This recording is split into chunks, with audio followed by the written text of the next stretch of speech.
What's going on, socialites? Welcome to a mid-season podcast. Your commissioner, Ryan, head coach, the Boston Braveries here, joined by two coaches. I almost said two of the best to ever do it, but I mean, we'll look at the current standings for all that. But joined by Cole, head coach, the Driftveil City Dragapults. How's it going, Cole? Good, Ryan. Good to have you on, as always. And joined yet again, Alex, head coach of the Lavender Town Gengars. How's it going, Alex? It's going, dude. Yeah, I know. I agree with you. I agree. If you want to vent, do you want to do it now or do you want to do it later? I'd rather not. All Let's right. just go. You don't have to. All right. So we're 5 weeks through the majors. And how many? Like, we're 4 weeks through the minors. So, yeah, they're also halfway. So, yeah, perfect time to look at the standings, see what's going on halfway through both league seasons. This past week in the minors, we'll start with the minor leagues, we had a couple forfeits, unfortunately, both involving the top two undefeated teams. So, nothing really changed up there. Cole, you surprised with either of those undefeated teams this season? I mean, it's nice to see one doing well, considering he had to move down to the minors this season. And with Jack being also up there, that's not surprising, considering he's also been in the majors. So yeah, and then everyone else is fighting amongst us. 2-2, and then you got the LA Kinglers down there 0-4. Some people may see that we got a new team here from a couple weeks ago. Last time we did a podcast, the Scotland Stouts. We had to have a team leave, so we're thankful that Scotland Stouts, who are friends of the Oklahoma Thunderous and Couch Pilot Games, was able to join and pick that up. I don't got too much to say about the minors, but Alex, do you have anything you want to say about the minor leagues? Keep going, you know? Keep going.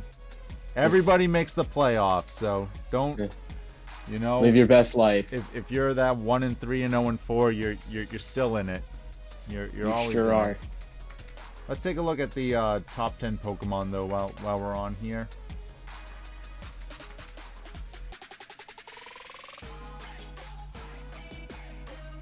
I mean, no surprise, Iron Bundle, definitely a threat being up there. You see a bunch of 3 Pokemon from the Mankeys who are in first, 3 Pokemon from the Talonflames who are also undefeated, so the teams that are doing well have Pokemon that are doing really well. Anything on this that you want to comment, Cole? not really. Not surprised to see, at least one Paradox and one of the Treasures of Ruin on that list. Yeah, true. Yeah, Chi-Yu up there for Tuscaloosa. But we've had so many forfeits in the minor leagues that people aren't getting as many KOs either. It's I think we've had like 4 or 5 forfeits already, and 2 of them just crazy. this past week. So yeah, so that's like, every forfeit is basically 2 teams not playing. So it adds up. But yeah, enough about the minors. I mean, honestly, like, I say this jokingly, okay, because some people don't understand. I say this jokingly, but I don't care about the minor leagues. That's a long-running joke. I don't care what happens in the minor leagues. You're only there to get to the major leagues. And once you're in the major leagues, we care what you do. All right, speaking of the major leagues, we had last time we did the podcast, we had quite a few undefeated teams, obviously, because that was only after week number 2. We had 3 undefeated teams going into this week, and the Reno Weezings took their first loss. Alex, are you surprised Reno took the first L there?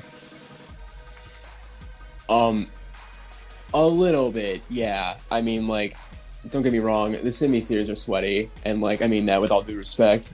Like, because I know he'll watch this, but like, and I don't know him at all, but you know, like all due respect, like he's a good player, but like Reno's also like really sweaty. I watched that dude just like put a Chesto Berry against Florida, who was like 0-3 at the time, just to stop the yawn from the hippo, so he couldn't do anything, and then Grass Terra. Like it, I don't know. Like he knew that he was going to do some weather shenanigans, so I kind of expected him to play around it a little bit more. But like, you know, he's a better record than me, so what am I like? Who the hell cares what I say? Oh no, we care. We still look back at your season 7 finals appearance with fondness. That was a very good finals battle. Yeah, I mean,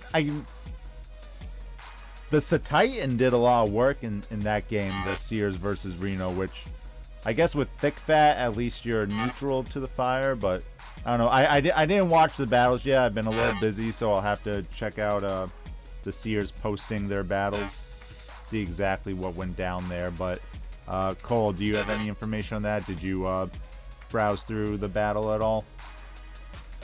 Yeah, I watched it. It was a pretty good battle, but yeah, so Titan did put in some work. How'd it do it? Let's just say that. How it do? Like, I know it's strong. I know the earthquake is gonna kill like everything, like Scope Villain, even neutral. It's not gonna like, you know, it's got like no bulk on it. But how is it able to get through all the fire types? Especially because it seemed like a Abomasnow died relatively early in a lot of those games. Honestly, I watched it like this morning, so I honestly don't remember. Good. Admittedly, I did not watch it. I just read through the KO count. I mean, like,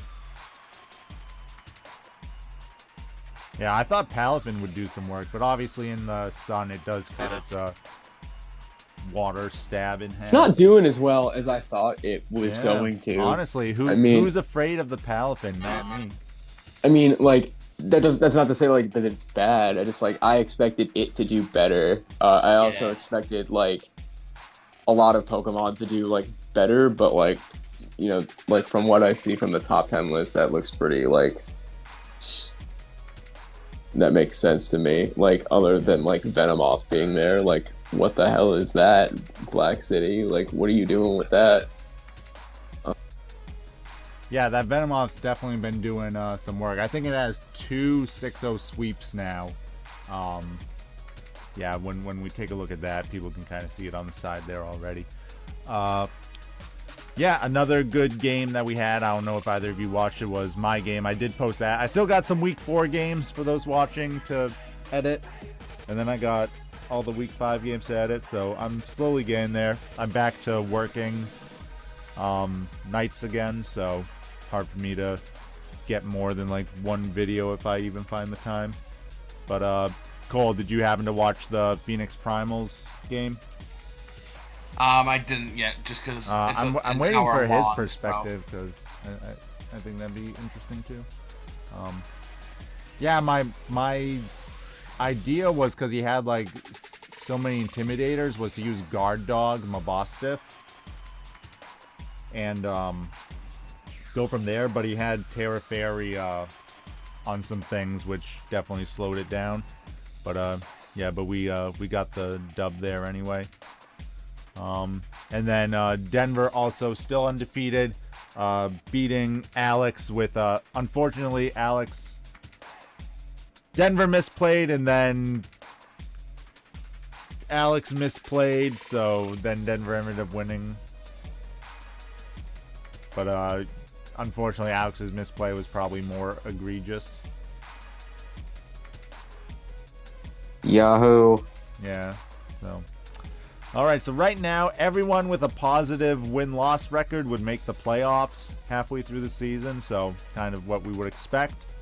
But as we scroll down here, we're going to see that we have a lot of 1-win and 0-win teams, more than like normal as well. And a lot of even the 2-win teams, like you see like Memphis and Vero, their differentials being kind of skewed compared to the other two. So we'll have to see how like tiebreakers go, if those teams can move up. Cole, other than yourself, because obviously I know you got the confidence in yourself, but is there a team right now that's like outside of the playoffs that you think can break into that top 10?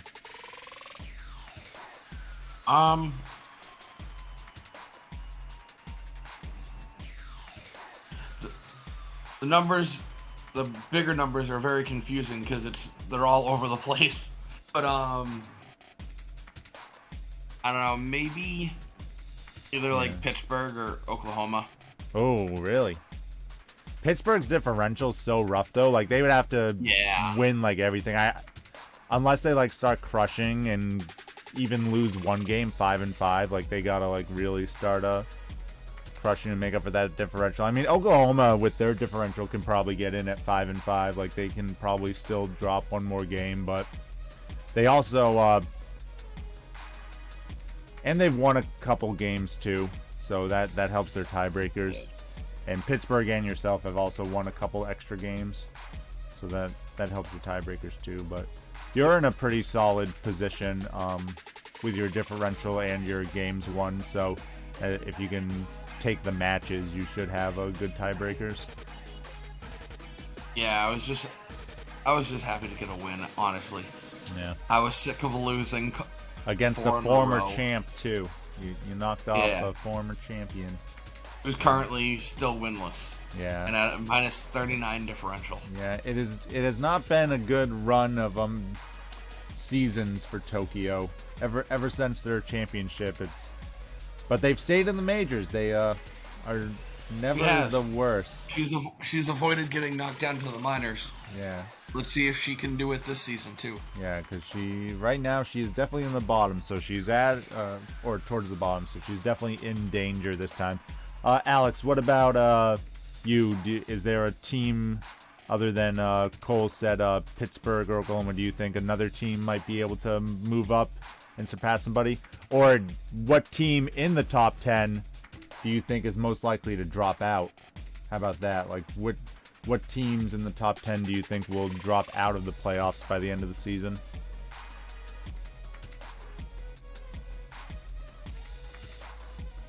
That's a tough call. I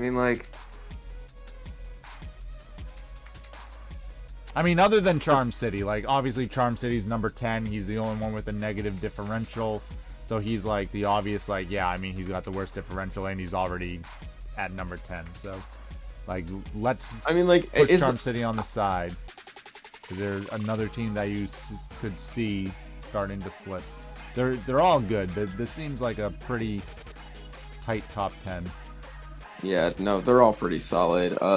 The only flimsy spot would be the number 10 spot, and I don't even know if it would just be a gameplay thing. I think numbers might push him into 11 at some point just because of tiebreakers. Yeah. Yeah. What about you, Cole? Other than Charm City, because they're definitely the bubble team right now. Do you see a team that that might slip out of the top 10? If anything, maybe Simi-Winnie's been doing pretty good, so maybe Phoenix. Oh, okay, interesting.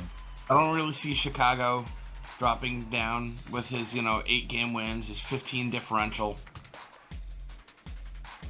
Because you did say not counting Charm City, because that was going to be my answer. Well, yeah. I mean, Charm City's the hey, here's the negative differential, and still got a winning record, but yeah. I will say, the team that surprised me the most is Seattle. Yeah. She's doing really good for her first season in the majors.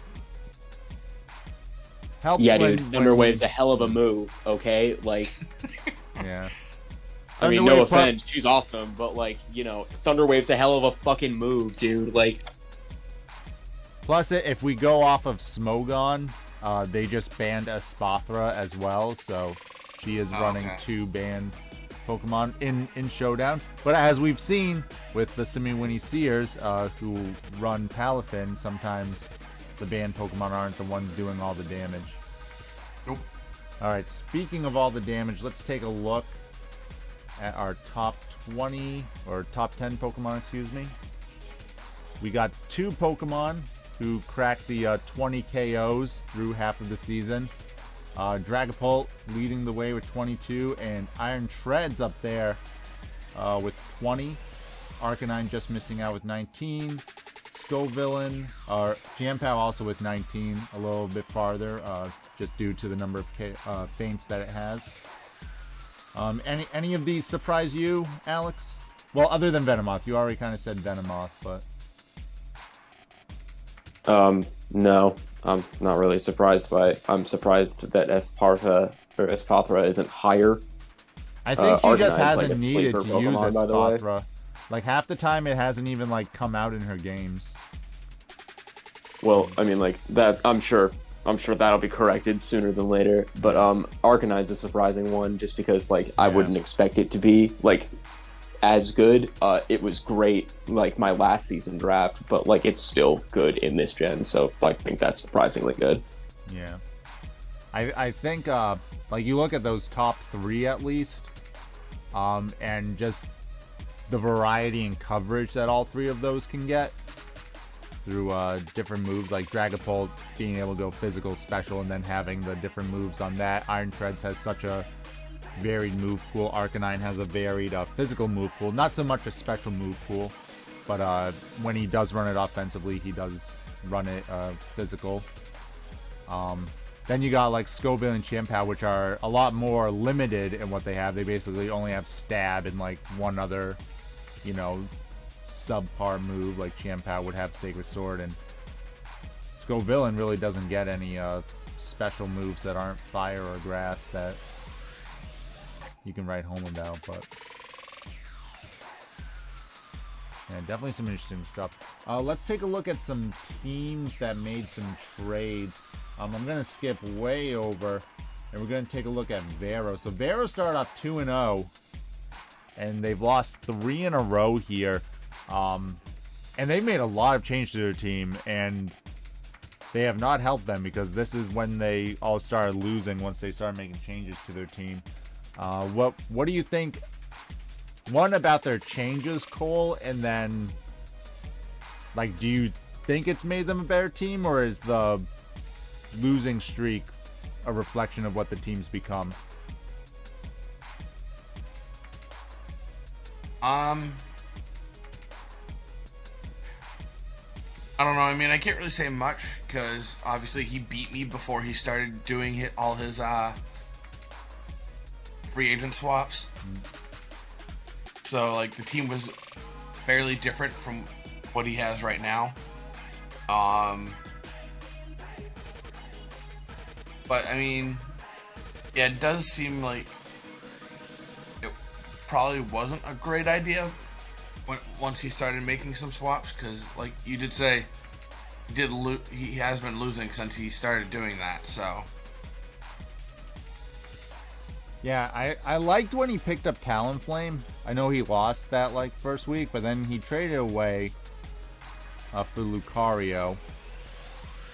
Which, Alex, Lucario's just getting passed around here. What's up with that? You had it, you traded it, then Tokyo traded it. Admittedly, I wanted to keep it, but under advice of counsel, Tokyo, like, leveraged a trade, and I needed something else, so I had to trade it. I don't know why Tokyo traded it. I mean, like... Yeah, it seemed... I liked Talonflame on his team, like, and I don't really like it as much on hers. Yeah. Like, but I do not like this team. This team is literally like a mirror of how mine looked in the beginning of the season with different Pokemon. This team is... I don't know why he picked up Zoroark, because, like, he traded to Dunsparce for it, and when I did my damage calcs and the only win that I have, the Dunsparce, like, walled my team out. Oh, yeah, so, and he didn't even bring it. Dunsparce with a Roost and Thunderwave and everything? Like, Yeah, no, he he didn't bring it at all. Like, in test games with Rock Slide, it just, like, it just para-hacked me out, but, like, he brought... I don't even remember what he brought instead. It was Avalugg, and it just died, but... I don't know why he, like, traded his A tier for Gengar. I don't know why he picked that up. Yeah, Hydreigon is... I mean, maybe he was looking like he had Hydreigon and Iron Jugulus, and he's like, well, Iron Jugulus for a B tier might be more value than Hydreigon at the A tier, but I don't know, like that's tough because Hydreigon is a really good A tier in this generation. Yeah, but then he traded the Dunsparce, like a fighting weakness, for another fairy weakness. He's Iron Valiant, Iron Jugulus, and Zoroark are all weak to fairy. Lucario's neutral. Gengar resists, I guess, but it's a Gengar. Like, and Passimian's weak to fairy as well. Yeah, Parsimeon also. Like, I don't know why he made those trades. Like, I don't foresee the rest of the season going super well, but I hope I'm wrong for him, because our game's already done. Like, yeah. Yeah, but this is definitely the team that's made like the most changes. We'll take a look at another team just while we're at the end here. Waco Scissors dropped their mascot and picked up Dragonite. I love that trade. Yeah. It was so good for him. Like, that Dragonite's really good. Yeah, Dragonite's definitely very with the normal Terra extreme speed that is fire. Like, yeah, he's sitting at 2 and 3 right now. Maybe he needs like another. I like when he uses that Ampharos. Ampharos is really good. But he's got 2 electric types in C. Like one's like a fast frail, and the other one's like more of a bulky slow. So I mean, like Pikachu offers a lot of like priority moves. I mean, like I don't know, like. It's like hard to defend a C tier Pokemon. I mean, like I like Palisand. The only thing that I don't like on his team really is Salazzle. I mean, like I like it because it's coverage, but he's got 2 poison Pokemon, so he's got like a quad weakness to ground and like the Tox effects. Like I don't know what's left in B tier because like a lot of teams have been like picking it dry, myself included. But like I think if he moved the Salazzle next, if he hasn't made a B tier trade, like his team would do really well. Yeah, true. He's got really good bulk too on this team. Yeah, the Screamtail is so bulky. Yeah. I think the saddest like pick I lost in the beginning of the draft was Screamtail, and I was like, no, I wanted it so bad. I should have taken it earlier. Screamtail's good value with Wish and just so many support moves. Their game 3, he played against Memphis Muse. I wish it was able to be recorded because it was definitely a game that was up in the air. He was ahead 4-2 with damage on his Pokemon. He conceded it to Memphis because of that. But personally, from outside looking in, I wish it was one that we could have reviewed. But that's what happens when we play with the timer, and it definitely seems like this generation, for whatever reason, the timer is coming up. Like no team's been egregious. Like I was looking at, and like some teams have gone to like 2 or 3 times, but no one's been like, oh, like I don't think it's been like anything egregious. Just like everyone's been going to time at some point. Yeah, I think I went to time like once towards the beginning of the season, once or twice, and then that's it. I've been trying to be mindful of the timer. Yeah, it's I don't know what it is about this generation, but it's definitely been tough. Maybe it's because you would think like Terras, like you can use them defensively, but you can also use them offensively for coverage. So you feel like that wouldn't be the issue. So I just wonder what's the real big difference this generation with the timer. Does seem like, at least a lot of matches I watch, there's a lot of status going on this generation. So it's like, oh, a poison tick, and then a burn tick, and then a leftovers. Oh my god, it's relentless. Status is so gross this generation. Like, this is just like miserable. Maybe that's it. Just a lot of like status heavy teams in the league doing burns and poisons that are kind of like, because if both Pokemon are burned and have leftovers and all this stuff, that takes like 20 seconds off the timer, and you can't even do anything. So bad, dude. Like, it is what it is. Yeah, there's no way around that. Just, again, as always, just something to keep in mind. Tokyo, we kind of already went over a bunch of stuff that they did. So, I mean, they're obviously the team hasn't really turned it around. The Blissey is super interesting, though. I do like that pickup. Yeah, the only game I've seen her do, though, she was trying like a Calm Mind stored power set. Yeah, I saw that. And I'd rather just do standard like Thunder Wave and, you know, just keep it more standard. Use it for the bulk to be annoying. Use Mudsdale for its bulk to be annoying. You know, you got a physical one, you got a special one. Just kind of like go that way, but it's been tough. Been tough. For I will them say I knew her Blissey wouldn't be a problem for King Gambit, because obviously, if she ran, once I realized she was running the same set, I'm like, yeah, Blissey literally can't touch. King Gambit. Yeah, exactly. Yeah, any dark type or with, any with dark the set type. she was running. Yeah, couldn't be done. Yeah. Yeah, with soft boiled and stored power, which is just like, yep, nope. Yeah, not gonna work. It's just there to Healing Wish and die. Which isn't that beneficial. The Simeon Sears made a couple moves this past week. They added a Ice Core, a Snow Core to their team. Obviously, Satian worked really well for them this week. Cole, what do you think about adding a Bomb of Snow and Satian? I mean, it's a good pick. A couple times I had done some ranked battles with a team. I forgot who had made it, but it was basically around like Trick Room, and then you could also do an Ice Core, and it was the Titan and a Bomb of Snow, and it's done really. I've done like really well with it. Nice. So Titan, once it can outspeed a lot of things and can hit really hard, it's very dangerous.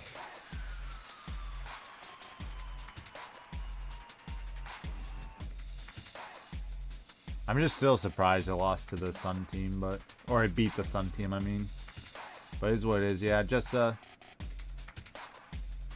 depends on how you use it. Yeah. He definitely is now, like, all... Like, I know Abomasnow can be mixed, but other than Dragalge, he's, like, all physical attackers. Which is something to think about. Let's see. Any other teams make a bunch of deals? We haven't gone over all the trades that the Pittsburgh Poltergeist did. They basically have a new core to their team. They added Ting Lu for bulk. They got Grafai and Poltergeist now, and they got an Oricorio. Alex, what do you think? So they got their first win this past week. So you think they can turn around, and they got to rattle off, like, they might have to win all the rest of their games, like, to be honest. Yeah, but you know what? Like, I'm confident that he probably just will. You know, like, that's just the way it goes for him sometimes. I mean, like, he's spoken to me a lot, like, about his trades, like, at length. Like, and I'm a big fan of, like, all of them. Like, the Ting Lu is so OP. And Grafai was something that I was trying to gift to Florida, but he did not appreciate it. So, like, maybe my other friend will. Like, I think that thing is, like, a sleeper strong Pokemon. It's got, like, Poison Touch or Prankster. It's versatile and just annoying, which is the theme of this gen, so... Yeah, for sure. No, it's a good, fast support. And has like, decent... With Gunk Shot, it does good damage just because of the power of Gunk Shot, too. Poison's like pretty strong offensively this gen. Oricorio. I didn't think I'd ever see so many Oricorios in the draft league. And the best one just got dropped. And I don't know if enough teams have C tier and extra picks left to grab them. Which is kind of like what happens when all the teams like have to change all their stuff, and then someone drops a good Pokemon. It's like, oh, I used my extra picks already. Because I know Phoenix was like, oh yeah, I want to drop my Oricorio for that one. If no one else wants it, I'm like, you already used both your C picks. So, oops.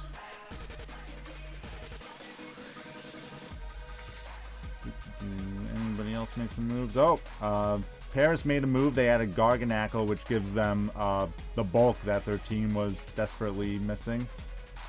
So Garganackle basically won them their past week's game. I think it almost got like a 6-0 or something. Yeah, no, it's a good pickup for him. Yeah, he just, bulk was what he was missing. Like, Iron Hands is bulky, but it's not, like, sustainable bulky. Like, Garganackle is just...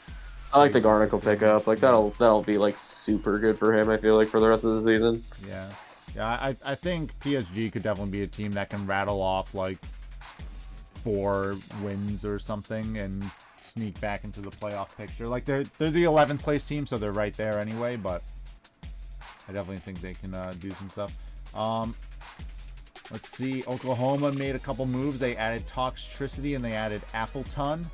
They've been really liking this Toxtricity. Cole, what do you think about the Toxtricity on their team? Toxtricity's pretty good.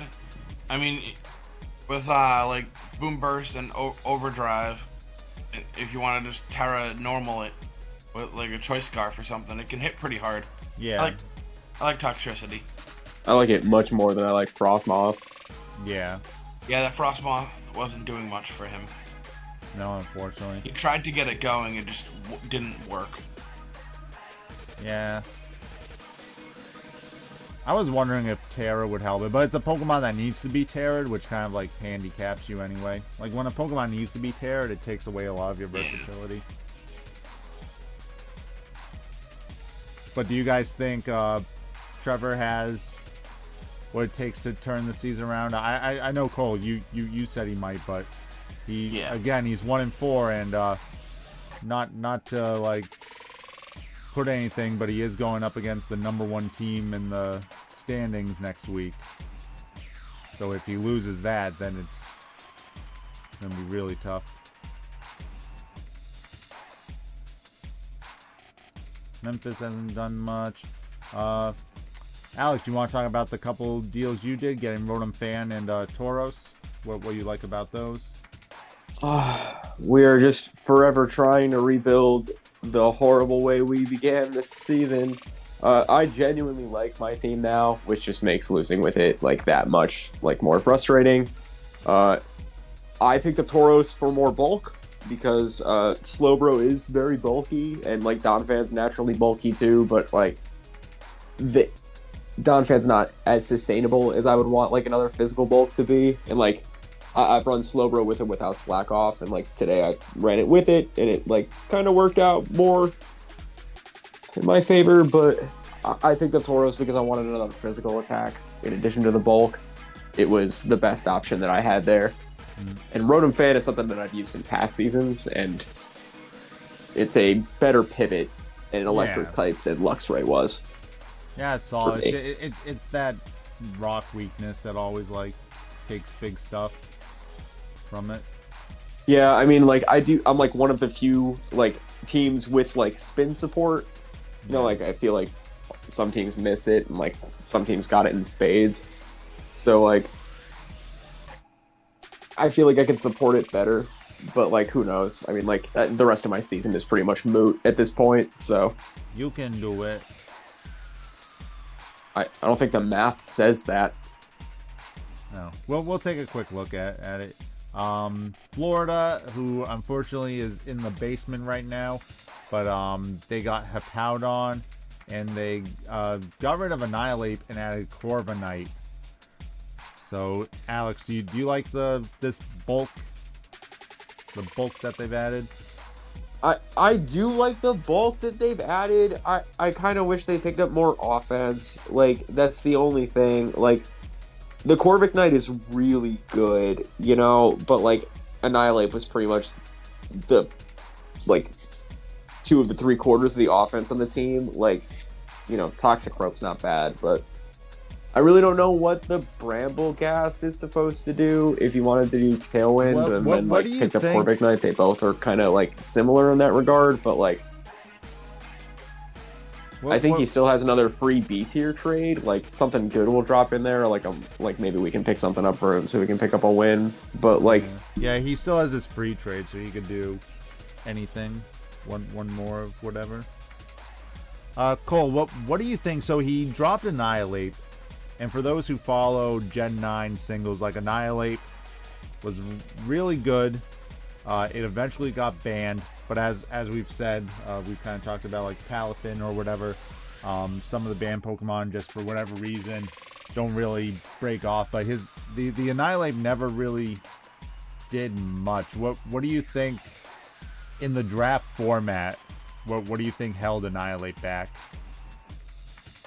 The fact that he kind of was running it like Choice Scarf Final Gambit, which is more of a better set for like doubles instead of like the bulk up Rage Fist. Yeah. I don't hate a Punch. Choice Scarf set though. Like you could run Final Gambit. Oh yeah, no, but not with... U-turn, Close Combat, and Rage Fist. Like that would be fine. But you want to like come in on other people's U-turns and little chippy damage stuff, and U-turn out and build up your Rage Fist to then try to like sweep at the end. Yeah, not use it when like you throw it out and then immediately just click Final Gambit and it's like, and there's your S tier, just dead for like nothing. So do you think another team should think about adding it? Like, do you think another team could make use of it, or do you think that there's way better S tiers for the draft league itself? I feel like sustainability is more important than anything in a draft format. And like if you have like an S tier pick that's a suicide offense, like, and guaranteeing you a 1-for-1 isn't going to guarantee you the game. So like, exactly. I feel like if that's your only way to run it, then like it's not as good as like the tier it is, because it is a good Pokemon, but only at this one specific thing. So I don't know. I feel like if it can't like roost, or if it can't just like bulk in some way that like helps pivot into it to survive the draft format, then like it might like need to stay on the bench from everybody's team. Like the way most teams like competitively run it is max HP, max special defense with bulk up and leftovers, and just using your bulk up and just the fact that your Rage Fist is stacking, like, and every time you switch out, that stack stays. So like you just and Drain Punch and everything, and you like that's your longevity until eventually your Drain Punch goes off. But I don't know, that would be interesting. I wonder if there's still a couple more weeks that teams can make some moves. I just wonder if Annihilate, because it's such a good singles Pokemon this generation, if someone's going to take a chance on it, or if the teams are kind of where they're at. Cole, you made a couple moves. You got rid of your Trick Room core. Do you want to talk about that? Yeah, I mean, I wasn't sure if Trick Room was gonna work, but I figured, hey, you know what? It's worth a shot. You definitely had like the team for it. Like all your like Bs and S tiers are all like, yeah, obviously these are better when slower Pokemon can go first. Yeah, but like you had said earlier in the season, Trick Room's harder to maintain in singles versus doubles. So I figured I'd go back. I used Rotom Frost in BDSP. The Rotom Frost that literally hit like hit Blizzard like every single time it used it in like 5 different battles. And then Lycanroc's always been a good pickup for me. It's fast, it can hit hard. Giving it a choice band helps it hit even harder. Why did you choose the Midday over the Dusk? Because usually people like the Dusk with the tough claws. Was there any reason why you prefer the Midday? It's just that I've used it more, and it's and I kind of know what I can do with it. I haven't really used the Dusk form that much. And then Quillfish, who literally has yet to see a single battle. I haven't even caught one to train it up. Because I'm not going to catch one and train it up if I'm not going to use it. I was just putting that in there as an aside. Let me see if anyone else made any moves. I mean, this. I don't like either of these moves that Charm City did. Well, I mean, Hydreigon is like okay. I mean, but like, why? Yeah, now it's like those top 3 on the left are all fighting weak, or not fighting weak, fairy weak. Very weak. And then he gets rid of Oricorio, which I think is just for Luxray. Like, no. I mean, like, I don't really know why he wanted to Intimidate. I mean, like, he has, like, admittedly, like, Great Tusk is the most physically bulky thing on that team. But Vaporeon, you can make physically bulky. You can, yeah, no, you can do that with Vaporeon. I've done that before. Vaporeon's been, like, a great pickup for me in drafts, but, like, I mean, it's not, like, it's not something that I would look at and be like, oh, that thing's gonna wall me, you know what I mean? Like, it's bulky, but, like, it's not like a Slowbro wall, you know? Like, it's... For Intimidate, it's not like Tauros, where it has such a high HP and defense stat that you're, like, really shutting down the physical attackers. I'm joking, but he could run Rivalry on it instead. He could. That's something. We'll see. I bet he will. All right, and actually, Black Sea hasn't made any changes, which is kind of crazy, and neither has Boston. But I mean, you know, he is 4-1, so it's not like it's hurting him at all. But he always makes changes. You know, it's just outside of his character. But Fair. Yeah, I definitely see this top 10 being really tight. We'll have to see if anyone can move up here. Let's take a quick look at the schedule here. Black City. There's a couple teams here that Cole you think can definitely move up. So we'll have to see how they fare there. So you probably think that Black City will lose in this little pocket, right? If you think that these two teams can move up. I mean, there's always a possibility that you know, hey, next week Alex could beat him. Or, well, not the week after, next week, yeah. But, you know, in a draft league, you never know what could happen. That's true. Boston, got to play against Oklahoma, who's been struggling. But you think Oklahoma's got this one, Cole? Because you like them to win the rest of the games this season? I said because I said there's a possibility. I don't know if it's guaranteed. Alex, rewind the tape. I asked him, what 2 teams do you think can make it? And he said, well, one of the teams he said was Oklahoma, right? Yeah, no, he did not vote for me, so he voted for Pittsburgh and Oklahoma, so he thinks that Oklahoma will beat you. Yep. Bulletin board. Tack it up there. I'm a good coach with a C-tier team. Put it right next to that quote. Yeah, Cole, right there, week 8. Oh yeah, no, I know I'm not beating you. Like, oh, you might. It's a foregone conclusion. From season 3, I have never beaten. Way back when when I was just doing Wi-Fi battles, Alex and I did a battle, and I gave him a team with King Gambit. And even though I had fire Pokemon on my team, because I was like a Sun team, I was definitely afraid of that King Gambit. Yeah, it almost swept. Yeah, because I was like, I can't. Like, this Sucker Punch is going to kill me every time. So I am worried about the King Gambit. I'll have, but now I know it's coming, so it's not like... Yeah. In the Wi-Fi one, I just made 2 teams, and then I think you wanted that team for some other reason, Alex. So I was like, oh yeah, here. It was like some... Oh, because they have Excalibur. You wanted to use a Excalibur team. Yeah, and then I didn't even draft him. Yeah. Charm City, who's on the bubble right now, they got a lot of good teams coming up, so yeah. Good luck, Zach. Rapid spin away your toxic spikes. Chicago, they got quite a few good teams coming up too, so they definitely have a tough season the rest of the way. The other Chicago team, the Slow Kings, much easier schedule, so they no offense to Cole and Alex, I'm just saying based on the schedules, listen, they'll go 3-2, you guys will beat them,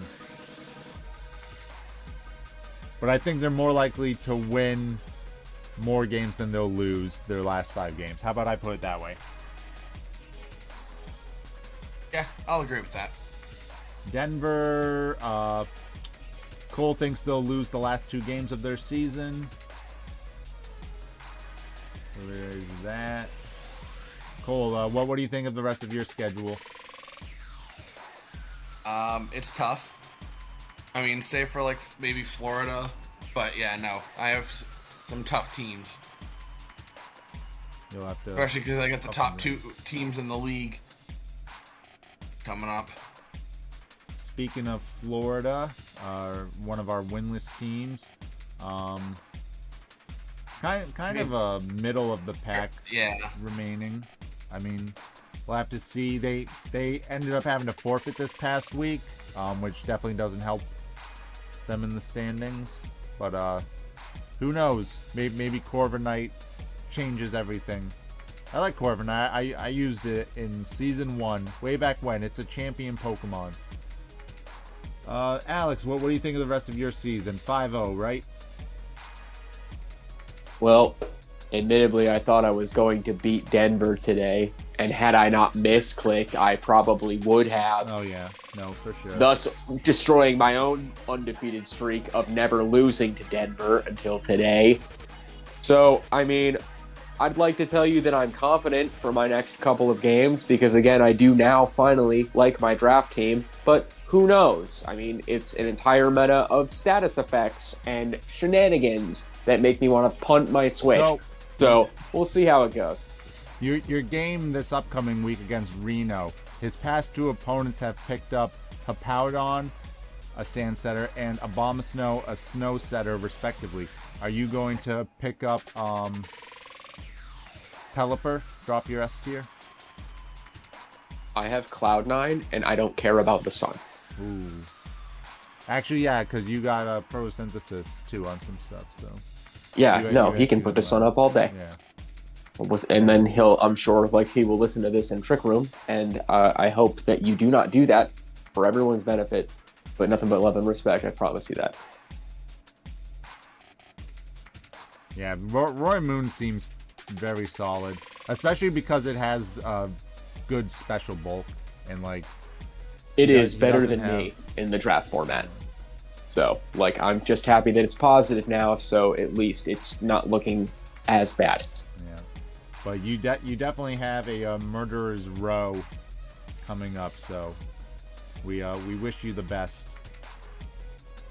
All right, Memphis, who's sitting at 2-3. They got a couple tough teams for sure. Cole, what do you think? Way down there in Week 9. Do you think you and Memphis will be battling for that last playoff spot or something? I mean, the last time I faced Kevin was in the first round of the playoffs, and he beat me. So I'm not feeling too confident going up against him. But that was like 3 seasons ago. It's totally different. No, I know, but totally different ball game. We've gone through two other games. I just got my first win. Yeah. That time it was in the playoffs. That's good. That means you're on a winning streak.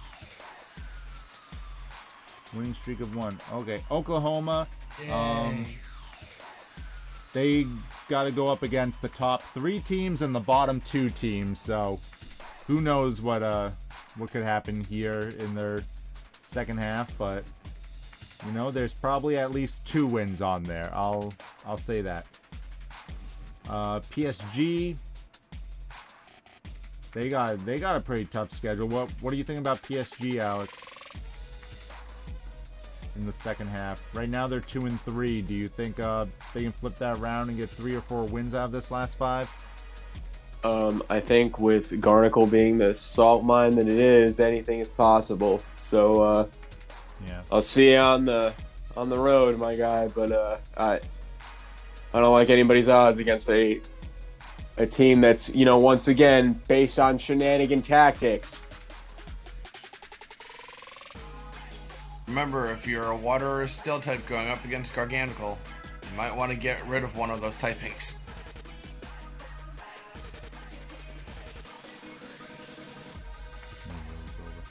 All right, the Primals, who are 3-2. Just record-wise, doesn't seem like a tough schedule, but there are some very solid coaches here. So they could definitely do well the last half of the season. I definitely think they can at least repeat the 3-2 and be in a solid spot. All right, Pittsburgh, who got their first win of the season as well, Cole. What do you think of their second half schedule there? Seems up there. Seems like a tough one. It does. It's weird seeing Pittsburgh so far down the standings. Yeah, we haven't seen them struggle this much since season. Was it 5? They went like 4. None of us are used to being here for the record, you know. Also fair. I'm right where I expect to be. Anyway. Yeah, shut up. Reno, who's 4-1. Relatively straightforward schedule for them. Got that week 9 matchup that I'm sure they have circled, but as we heard Alex say, he has this matchup scheduled. Alex, you thought you were gonna be the one to end his undefeated streak, dude. Yeah, I kind of knocked the wind out of my sails to like play him. I'm gonna be honest. Like, you know, I still want to win, but like now not as much. But I still want to win. Yeah, it's still a little personal, but it's not as like vindictive, or I don't know the right word, but you know what I'm trying to say. Well, Like once again, had I just stopped for a split second, I could have ended Denver's today, but I didn't. So yeah, you could have been the back-to-back dream killer in another reality.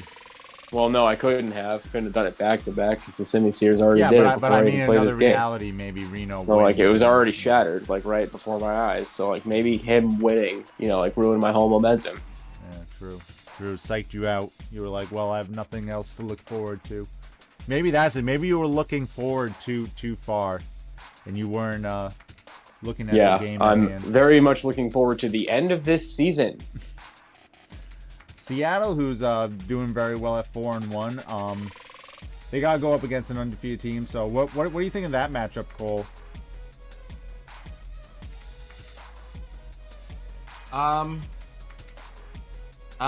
You know, I will say Jules has been doing really good in her first season, like I had said before, so I kind of hope she beats Denver, because that would be great. Yeah, we'll have to see. We'll have to see what Denver can throw together there. The Sydney Winnie Sears, who we've already talked about, they got a couple tough teams coming up. They go up against their compatriot, the Scrafties, who they do another draft league with. And then they got the Black City Zekroms at the end there with some interesting teams in the middle. Tokyo, who's looking for a win. I don't know if I see it on this schedule. This upcoming week might be their best chance, but I don't know. What do you think, Alex? Do you see a team that Tokyo might be able to take down there? I mean, maybe I'm giving Oklahoma too much credit this season. They do only have 1 win. And she has 2 grass Pokemon, and he does, other than Skeledirge, he's not exactly grass tough.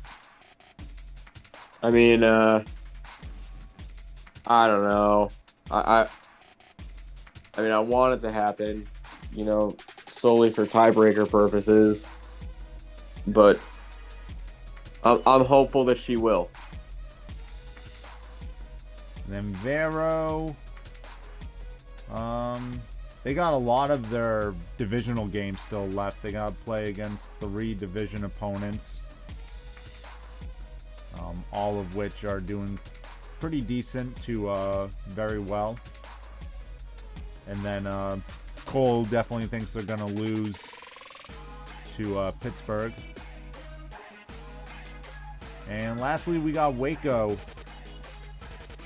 who has a pretty... They might win this next week, but then they got a murderer's row right after that. So Good luck, Josh. Yeah, good luck, Josh. Oh man, this, like, is the season already over, Alex? Like, is this like, other than the number 10 spot, is like the 1 through 9 basically like they're just playing games, or can you see enough upsets happening? No, I'm pretty confident that, like, you know, with the exception of number 10, no offense to the Charizards, like, you know, it's pretty much done. It definitely probably will not be me, like, joining you up there mathematically. So, like, go with God. What do you think, Cole? Do you echo that sentiment? I mean, you never know. It's Pokemon. One team gets a random critical hit, or, I mean, Alex, you could talk about getting paralyzed 5 turns in a row, and you just lose that game. Are we almost done with this? Like, yeah, we're wrapping it up. We're wrapping it up. I know it went a little longer than I wanted to. All Poor right, Alex. So, as always, thanks for watching. Alex, anything you want to say to the people? See you next season. See you next season. Yeah. Cole, you echo that? All right. I second that sentiment. I say stick around and see if we'll have an undefeated team this season, or who I hope not. goes for the championship here. Thanks for watching. Stay classy, society.